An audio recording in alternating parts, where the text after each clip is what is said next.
not finished with you! I'm not finished with you!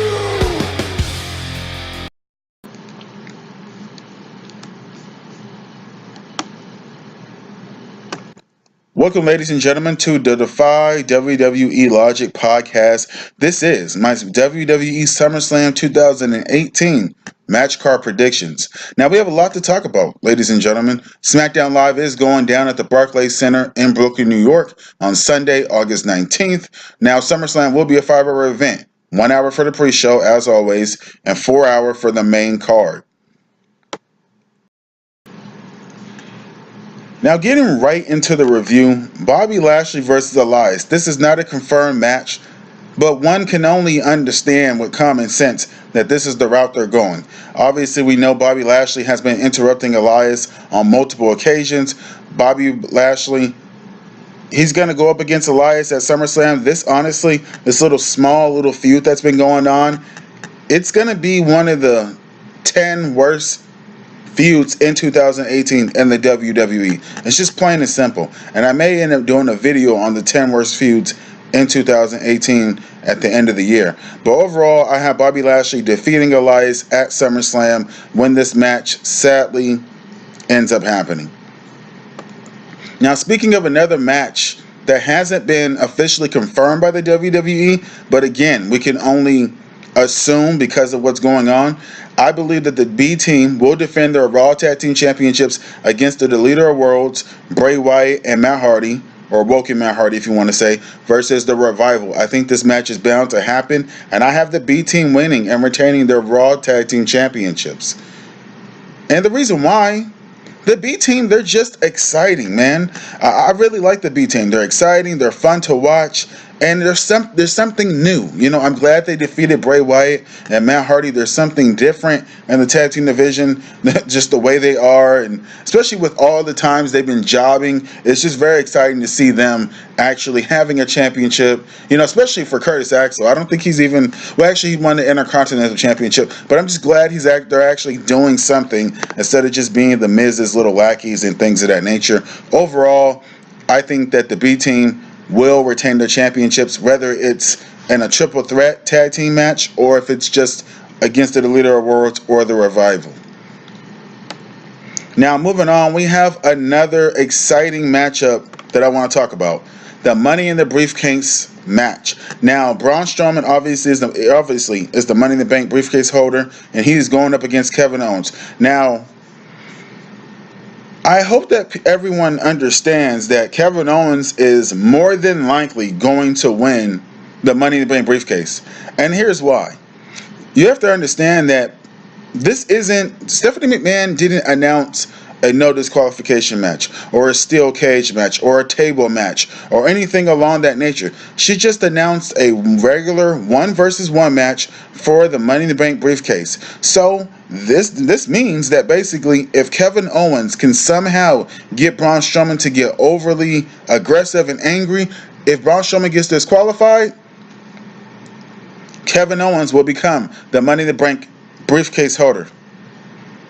If Kevin Owens can somehow get Braun Strowman out of the ring and keep him down for a 10 count outside of the ring, and he rolls in and Braun Strowman gets counted out, Kevin Owens will win the Money in the Bank briefcase. So I really have, if I was betting money, I would bet my money on Kevin Owens, because for this to just be a regular, just one-on-one match, I have Kevin Owens winning by either one of these situations. Either Braun Strowman gets disqualified, or either Braun Strowman ends up getting counted out and Kevin Owens is going to win. Braun Strowman is going to feel screwed over, and then I don't know what else will happen after that, but overall, that is my prediction, that the Kevin Owens show will win this matchup. And guess what? He's going to be more exciting than Braun Strowman when he has the briefcase, if I'm just being fair and honest. Kevin Owens is good on the mic, very entertaining, and I think that it will be more intriguing to see what he does with the Money in the Bank briefcase versus Braun Strowman. And the reason I say that is because, listen, Braun Strowman is a 7-foot tall monster among men giant, right? You know how cringy it would look to see Braun Strowman running down the ramp trying to cash in on like a wounded little animal? And I'm metaphorically speaking, like running down the ring and trying to cash in on Roman Reigns while he's hurt. Like, you're already 7 foot tall and strong as hell. Why do you need to do that? And I know some people can say, well, he can just go and, be like John Cena and just announce the matchup in advance. I just don't see that happening either. That's why I see Kevin Owens somehow gaining that Money in the Bank briefcase. Now, moving on. We have the United States Championship matchup. Shinsuke Nakamura versus Jeff Hardy. Now, ladies, I like the match. I think that these two, Jeff Hardy and Shinsuke, are going to have the second or third best match of the night.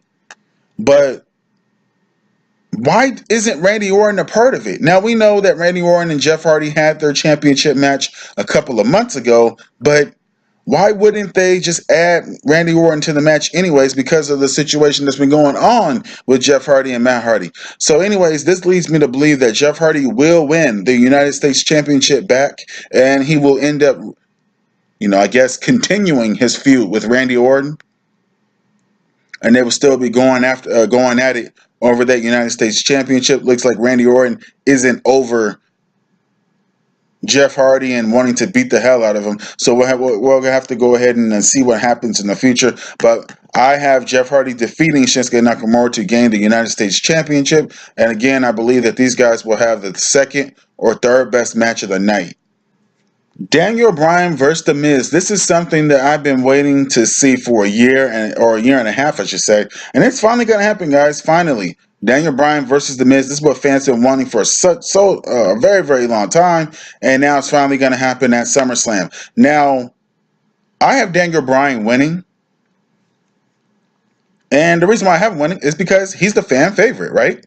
But I also have him winning because of the contract talks with the WWE. You have to understand, Daniel Bryan still has not signed a new WWE contract, and his contract expires on September 1st. So we don't know what's going to happen. And I would like to think that WWE could try to allow Daniel Bryan to win and defeat The Miz to maybe entice Daniel Bryan to stay with the company and stay with the WWE and not go to ROH Wrestling or New Japan Pro Wrestling.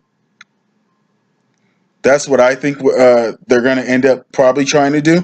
But that's from a fan's perspective. From a business perspective, if I'm running the WWE, however, I'm letting The Miz defeat Daniel Bryan, because Daniel Bryan could potentially leave and go to ROH or New Japan Pro Wrestling or even TNA if he wants.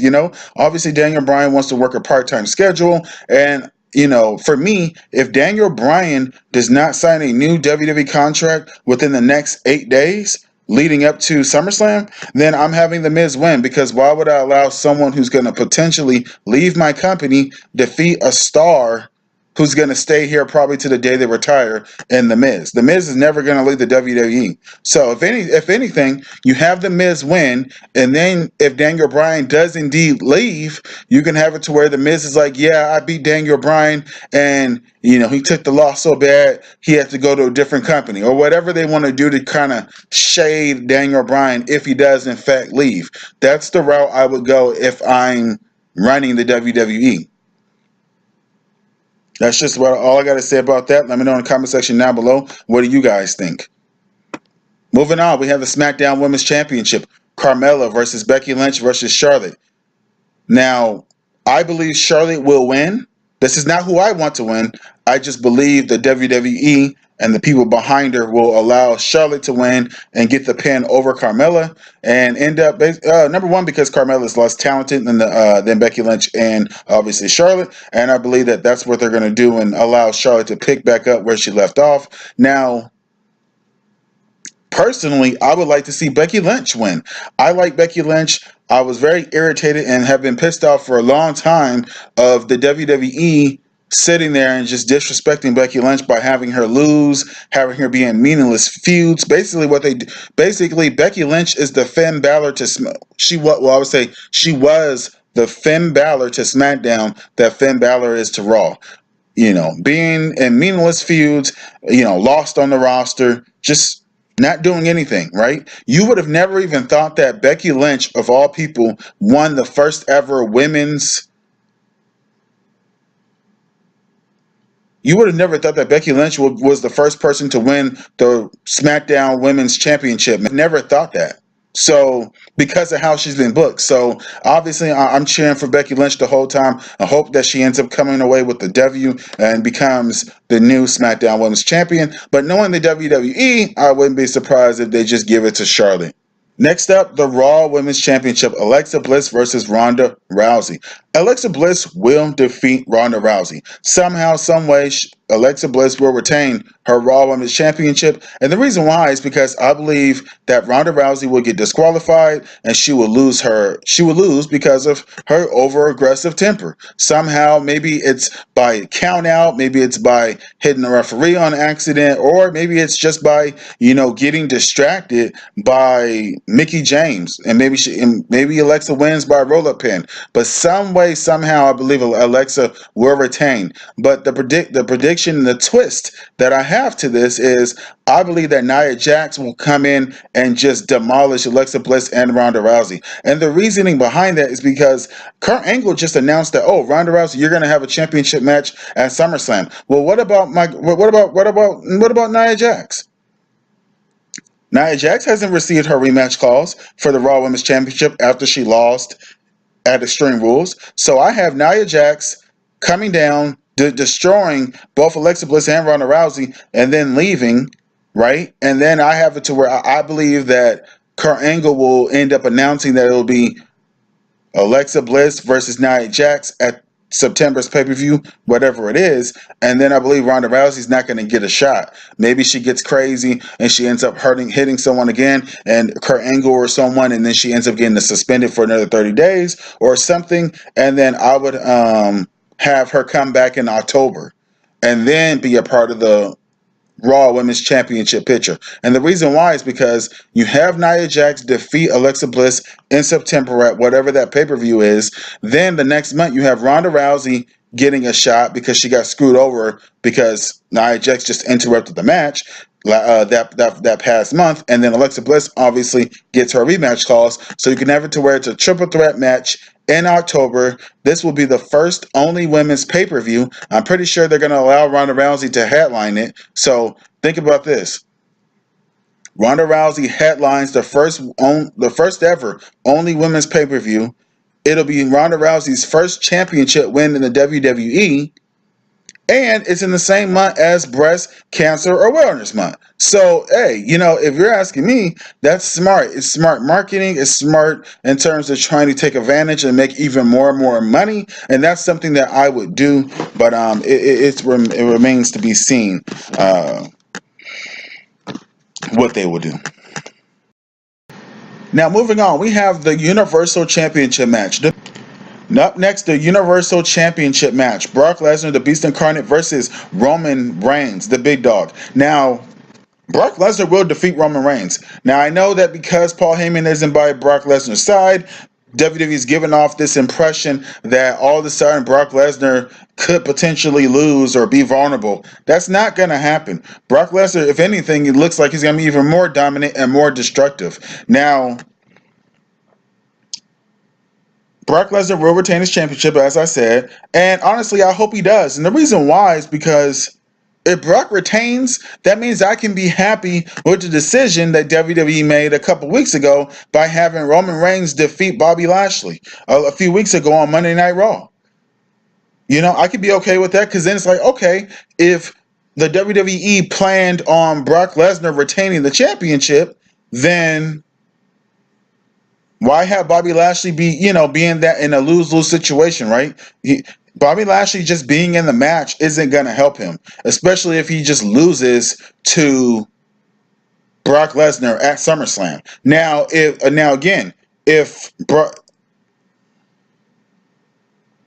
wouldn't help Bobby Lashley's stock or anything. Now, if Roman Reigns does indeed defeat Brock Lesnar, I'm honestly going to be pissed off, and the reason why is because why couldn't you just put Bobby Lashley in that same position? There's nothing different. You still could have had Brock Lesnar turn on Paul Heyman and grab his face and throw him to the ground, or put his knee in his chest, or whatever the hell the case may be. You still could have had the same situation go on. It just would have been with a different superstar.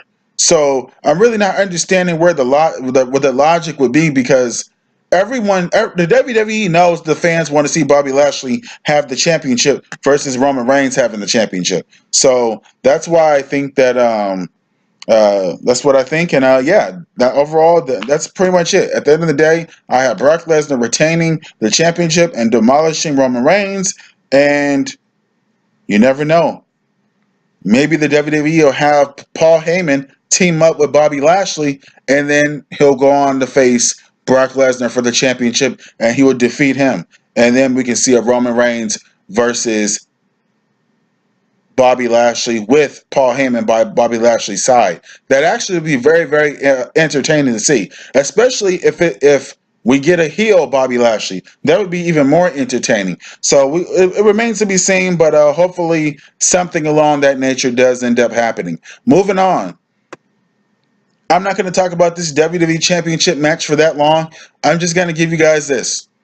AJ Styles, the superstar cover athlete on WWE 2K19. He has had the championship for 5 months. I'm tired of it. I'm sick and tired of seeing AJ Styles as the champion. I want to see Samoa Joe beat the living hell out of AJ Styles and make him tap out, or whatever the case may be. I want to see Samoa Joe win. Number one, Samoa Joe is a great in-ring worker, and he's great on the mic. I can say this: Samoa Joe is better on the mic than AJ Styles. If you don't think so, then you don't know promos or or anything like that. You just don't. I would love to see a Samoa Joe versus The Miz, or Samoa Joe versus Daniel Bryan if he re-signs his WWE contract before September 1st. Or any other other superstars, Randy Orton, someone else. But we just need to see the WWE Championship picture different. Sick and and I honestly, and not that I hate AJ Styles, I just think that overly extended feud between AJ Styles and Shinsuke Nakamura just got me really tired of seeing AJ Styles be the champion. And I really want to see him lose. And I want to see him lose and then get his rematch clause and lose again. That's all I got to say about that.